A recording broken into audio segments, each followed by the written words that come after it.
Muy bien, dejaremos para la semana que viene las páginas que le dedica al levantamiento de Aparicio en 1904 y vamos a retomar las páginas en las cuales nos cuenta sobre esta invasión de camalotes.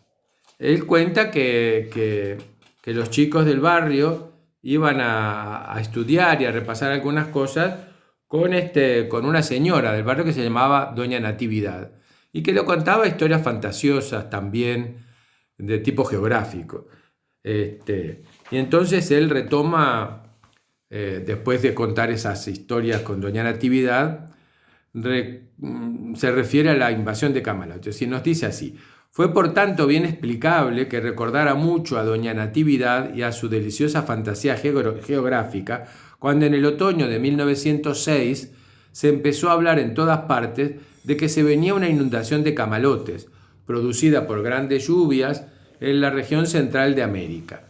No podía olvidarme de aquel viejo mapa de hule de la mesa de Doña Natividad y de aquel mar de Jaraes, ¿verdad? Porque Doña Natividad tenía en la mesa donde estudiaban los chiquilines un mapa de hule y en el centro un mapa de América del Sur, y en el centro del mapa aparecía un espacio mítico que era un gran lago, una especie de mar interior de América llamado Mar de Jaraes, ¿verdad? Y bueno, él de alguna manera en las páginas anteriores habló un poco de esto, y por supuesto que el Mar de Jaraes, como el Dorado y como tantos otros mitos de las Amazonas y todo lo demás, funcionaron mucho en el imaginario europeo antes de que se conociese la verdadera geografía de nuestro continente. Muy bien, entonces él dice que no se podía olvidar del mapa de hule y del mar de Jaraes y se pregunta, ¿podía ser imposible que de verdad existiera y que ahora se hubiera desbordado? Claro, en la imaginación de los niños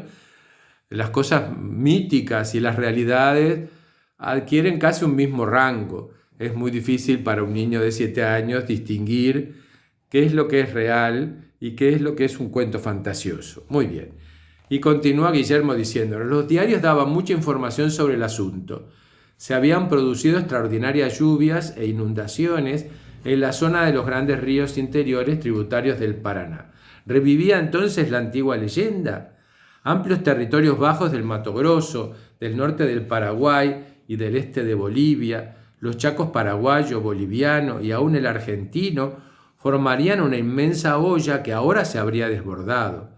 Se reconstituía así el viejo mar de Jaraes señalado en los mapas de Doña Natividad. Jaraes, lo leo con la edición que se utiliza en México y en parte de España, es la X, Jaraes escrito con X y leído como J, ¿verdad? Bueno, este mar de la leyenda salido de Madre se habría abierto paso hacia el sur por la vía de los caudalosos ríos. Toda una reconstrucción geológica de épocas prehistóricas la veía realizada ahora en mi imaginación infantil. Pero la realidad geográfica dice que el inmenso caudal de las aguas interiores alimentan en último término nuestro río de la Plata y forman en conjunto un sistema fluvial de características únicas en el mundo. Siempre, en toda época, corren aguas abajo por el Plata superior y por los grandes ríos afluentes, pequeñas masas flotantes de camalotes y de vegetación variada, desprendida de las islas, de las zonas pantanosas de las riberas.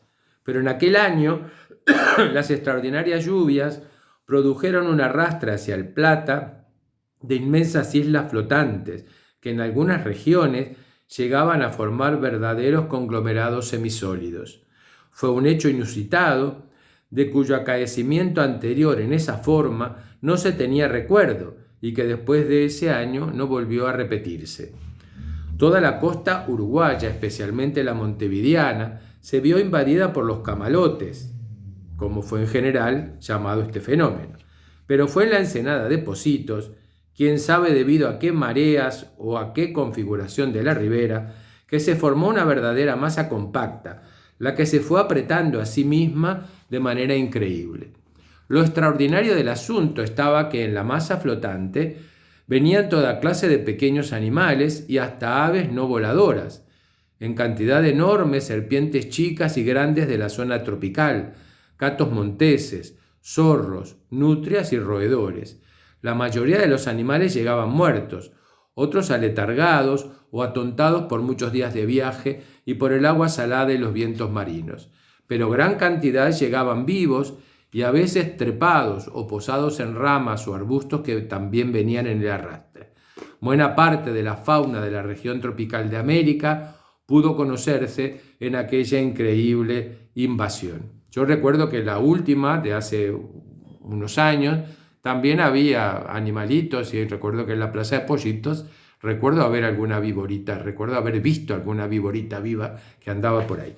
Y hay una nota a pie de página respecto a esta invasión de los camalotes que dice: esta invasión de camalotes está registrada por Eduardo Acevedo en los Anales Históricos del Uruguay, en el tomo quinto, pero la sitúa un año antes, a mediados del año de 1905, dice Eduardo Acevedo. A mediados de 1905 quedó materialmente ocupado el puerto de Montevideo y sus inmediaciones hasta las playas Ramírez y Pocitos por una enorme masa de camalotes procedente del Paraná. Era un conjunto macizo de fauna variada y abundante. Hubo necesidad de emplear varios remolcadores provistos de redes de arrastre para la conducción mar afuera. Y en el país de Montevideo del año 2000 se reproduce en la página 82 una foto del puerto invadido por los camalones. En una obra que se llama A través del siglo del país, ¿verdad? Muy bien. Entonces retomo la lectura de lo que cuenta Guillermo y dice: desde varios días antes, los diarios y los viajeros que por barco llegaban de Paraguay, el Paraná y hasta de Buenos Aires anticipaban esta inundación de camalotes que se aproximaba. Pero en general no se creía que esa invasión se echara del modo que se echó sobre nuestra costa. Se pensaba que las corrientes llevarían las enormes islas flotantes de manera más o menos directa hacia el océano. Sin embargo, llegó un momento en el que hasta la navegación de todos los días a Buenos Aires empezó a tener dificultades, siendo necesario que algunos barcos dejaran hasta donde era posible los canales para esquivar aquella especie de mar de sargazos al que tanto temían los navegantes de las primitivas carabelas. En los últimos días no se trató ya entonces de una masa flotante a la deriva, y la amenaza fue directa contra las costas montevideanas. En el puerto, en las playas cerradas, en Pocitos, se esperaba, aunque sin defensa posible, al enemigo. No hubo, por tanto, sorpresas. El vigía que anunciaba la llegada de los barcos desde la torre de San Francisco, ¿verdad? Acá habla de la iglesia de San Francisco, esa que está al costado, haciendo cruz con el Banco República, ¿verdad? Cerrito y Solís. Así que el vigía que anunciaba la llegada de barcos desde la torre de la iglesia,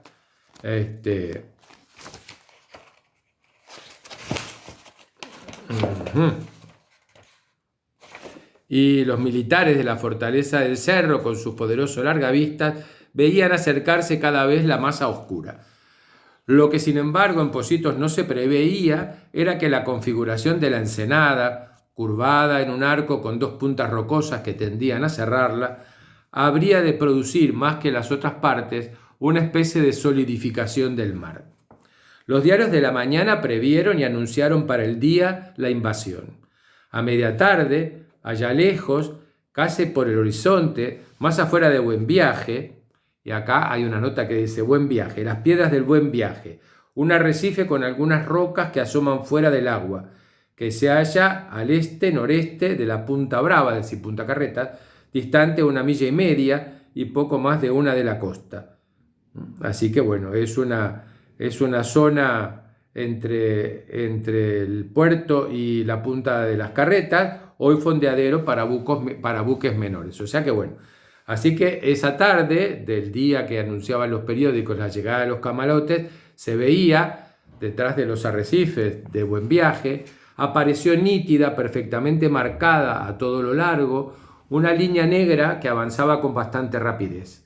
En las familias había una alarma que se parecía bastante al pánico, exagerando las cosas desde el momento en que la línea negra, convertida ya entonces en una masa, alcanzó las dos puntas de la resbalosa y de los canarios. La resbalosa, la de Quibón, como la conocemos en nuestra generación, y Canarios, Trubil.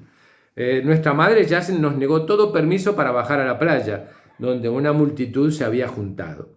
Tuvimos pues que ver todo desde el mirador de la ventana de más a la esquina, con la gruesa reja de por medio. Menos mal que la ventana dominaba bien la playa y todo el mar por encima del gentío. Vimos así el avance acelerado de la masa, ahora más rápido todavía. También se había llenado de gente la terraza del hotel, que más tarde la policía desalojó porque se dijo de que había peligro de que por los tirantes subieran las víboras. Y acá hay una graciosísima nota de Guillermo, porque entre paréntesis pone: la policía ya era inteligente en esa época.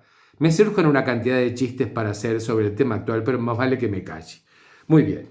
Llegó finalmente la masa oscura, verde oscura en algunas partes, hasta la playa, y empezó a apelmazarse, como dijo al pie de la ventana el carbonero Michelo.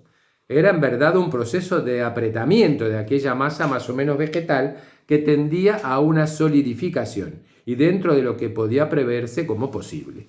Pasó así como una hora, y toda la bahía de Pocitos aparecía tapada por los camalotes. Se iba la luz de la tarde. Mi padre llegó de su trabajo y me llevó hasta encima de uno de los murallones del chalet, pues desde allí dominábamos todo el panorama. La gran mayoría de la gente, con cierto temor a las víboras, después que los camalotes atracaron a la arena, según la expresión de Fares el pescador, se había retirado de la orilla, formando grupos parlanchines en los médanos inmediatos. Nuestro fox terrier Dingo corría como alocado, y empezaba ya casi a ser de noche. Dingo se acercaba a la masa negra y se alejaba de ella como azorado. Pero como buen fox terrier, sin duda veía algunos bichos que atraían fuertemente su instinto. Así que de repente enderezó hacia la masa negra y, siempre corriendo, a veces saltando de mata en mata, se fue alejando muchísimo de la playa. En ningún momento lo veíamos nadar, apenas se le divisaba, pero era un punto blanco que, siempre en movimiento, se destacaba aún ya a varias cuadras de tierra firme. Era algo inusitado, que la oscuridad de la noche impedía seguir observando. Así que, pasado un buen rato y aquietando mi desasosiego, regresó Dingo. Volvimos a casa y se cerraron como precaución puertas y ventanas. Le hicimos una completa revisación y no parecía tener ninguna marca de picadura ni lastimadura, pero todavía estaba muy inquieto. Aquella noche casi no pude dormir. Veríamos qué pasaba al día siguiente. Y cuenta qué pasó al día siguiente. Y nos dice: al día siguiente me levanté bien temprano, pero no salí, porque tenía instrucciones en el sentido de no hacerlo. Sujeté un rato mi curiosidad, limitándome a mirar la playa por la ventana. Todo el mar era una masa oscura. Cuando se levantó el tío Camilo, bajamos con él hasta el murallón del chalet, ancho de casi 1 metro y más de 1 metro de alto sobre la arena. Parecía que la gente le había perdido el miedo a las alimañas y serpientes. Unos chicos en la orilla recogían víboras muertas y se dejaban fotografiar, exhibiéndolas aparatosamente en montones que se ponían como collares.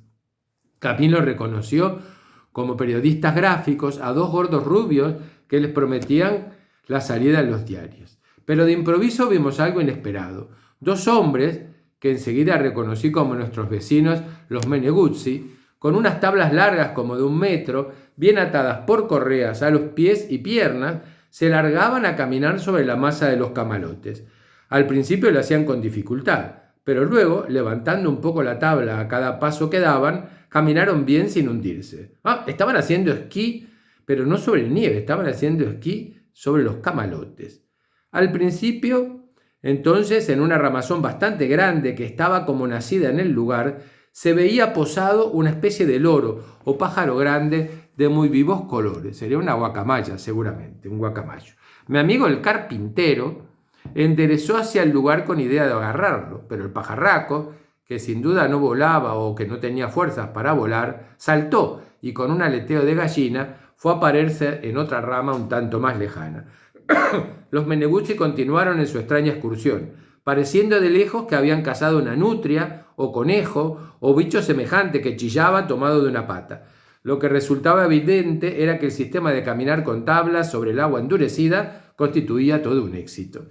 En la parte todavía limpia de la playa, a media cuadra del murallón, se había formado un grupo que miraba algo sobre la arena, pero retirándose la gente a cada momento como temerosa de algún peligro. Supimos después que había salido una muy gruesa víbora, aunque bastante aletargada o moribunda. A todo esto, el sol ya estaba alto y calentaba.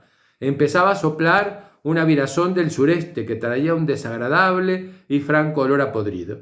Ello era bien lógico, pues mucho más de la mitad de los animales que traían los camalotes venían muertos. Aquello duró varios días. Llegaban datos, muchos de los cuales luego no se confirmaban. Había muchas personas, incluso chicos, picados por las víboras. Uno de los Pisorno había sido mordido por una víbora de la cruz y estaba grave, decían. Cuando el calorcito apretó, muchas de las cruceras se reanimaron y ganaron entre los tártagos de los terrenos inmediatos a la playa. La isla de las Gaviotas, en Malvín, había invadido una especie rara de roedores y de serpientes, que ya empezaban a reproducirse, de modo que había que suspender las excursiones de pesca a la isla. Pero de todas maneras hubo peligro cierto, y una serie de personas fueron mordidas. Está claro que los ofidios, acostumbrados al clima y maraña de la selva tropical, perdieron agresividad y virulencia al llegar a una costa tan diferente.